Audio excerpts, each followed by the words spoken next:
मैं सेक्रेटरी हूँ district hockey association Hyderabad और सेक्रेटरी हूँ कमर हॉकी 11 जो आज इस इवेंट को मुनक़िद कर रही है।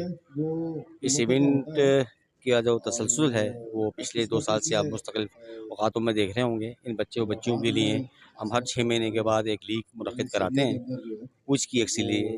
जो आज ये इवेंट हो रहा है ये कमर hockey 11 challengers 7 side hockey club, इसमें टोटल 7 टीमें पार्टिसिपेट कर रही हैं जिनको हमने 2 ग्रुपों में तकसीम किया है।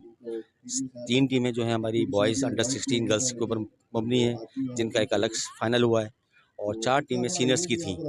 उसके ऊपर ये 4 टीमें 2 अलग-अलग फाइनल कराते हैं ताकि इन बच्चों में मज़ीद शौक़ डेवलप हो सके।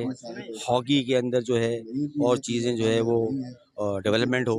और इस वक्त जो पाकिस्तान आप देखें कि जो सोशल मीडिया की बेरहरावी है, दीगर माशरती बुराइयां हैं, उनसे बचाने के लिए एक फ़िज़िकल स्पोर्ट्स वाहिद ज़रिया है जिसके ज़रिए आप हैदराबाद या पूरे पाकिस्तान में आप अपने यूथ को, अपनी नौजवान को एक पॉजिटिव एक्टिविटी की तरफ लगा सकते हैं। और यही हमारा मकसद है कि हम अपने आने वाले नस्ल को बचा सकें और उनको दोबारा वो गेम जो हमारे कौमी गेम हैं, जो हमारे कौमी वो हीरोज़ जिसमें हमारे नाम हम दुनिया पर रूल करते थे, वो स्पोर्ट्स के ज़रिए हम दोबारा से हैदराबाद के अंदर वो खिलाड़ी वो पैदा करें जो आगे जाके हमारा न सिर्फ हैदराबाद का बल्कि पाकिस्तान का नाम पैदा करें।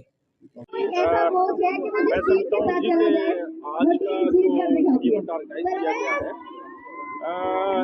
इस किस्म के इवेंट बड़े रेयर देखने को मुझे मिले हैं और ये क्रेडिट जाता है हैदराबाद की हॉकी की इंतजामिया को कि इन्होंने एक ऐसा खेल है जो हमारा कौमी खेल है, लेकिन बदकिस्मती से हैदराबाद जैसे शहर के अंदर इतना अच्छा ग्राउंड होने के बावजूद मेरा ख्याल है ये अदम तवज्जो का शिकार रहा है।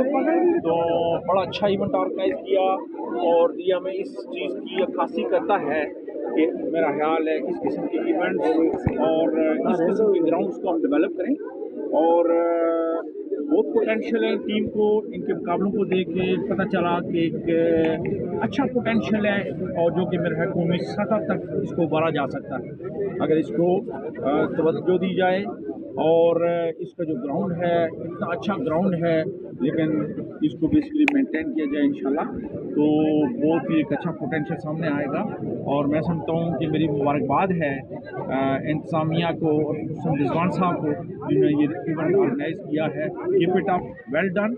और इंशाल्लाह हम मुस्तकबिल में इंशाल्लाह इसमें हम समझते हैं कि हमारी की कॉम्पिटिशन जो यूनिवर्सिटीज़ की टीम है, स्पेशली नमल की टीम, हमको इसमें इनकॉर्पोरेट करेंगे और इंशाल्लाह हम समझते हैं कि इस किस्म के जो कॉम्पिटिशन्स हैं वो एक स्टूडेंट्स को अच्छा फाइटिंग स्पिरिट और विनिंग स्पिरिट देकर एक अल्टरनेटिव प्रोवाइड। एक तो मैं मुबारकबाद पेश करूंगा कि टूर्नामेंट ऑर्गेनाइजर्स ने जिस तरह पे यहाँ पे मैच ऑर्गेनाइज किया।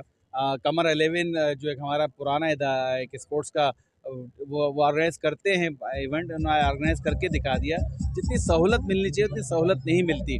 आज हम जिस ग्राउंड में मौजूद हैं आस्ट्रोटर्फ का ग्राउंड है, लेकिन आस्ट्रोटर्फ की आप अगर हालत देखेंगे तो यहाँ खेल नहीं हो सकता था। उन्होंने इसको मेंटेन किया। इसको रेगुलर मेंटेनेंस की ज़रूरत है, ग्राउंड स्टाफ होना चाहिए। इसके लिए हमारे इदारे बने हुए हैं, हमारे पास इदारा मौजूद है, सिंध स्पोर्ट्स बोर्ड मौजूद है, पाकिस्तान स्पोर्ट्स बोर्ड मौजूद है, इनके एसोसिएशन मौजूद हैं। हॉकी एसोसिएशन ऑफ पाकिस्तान है, क्रिकेट जो एसोसिएशन है वो मौजूद है। हर खेल की एसोसिएशन तो बनी हुई हैं, शायद उनको फंडिंग भी होती है, इंटरनेशनली भी फंडिंग उनको मिलती होगी, लेकिन मैं ये देखता हूँ कि वहाँ हमारे शहरों में सहूलत मौजूद नहीं है।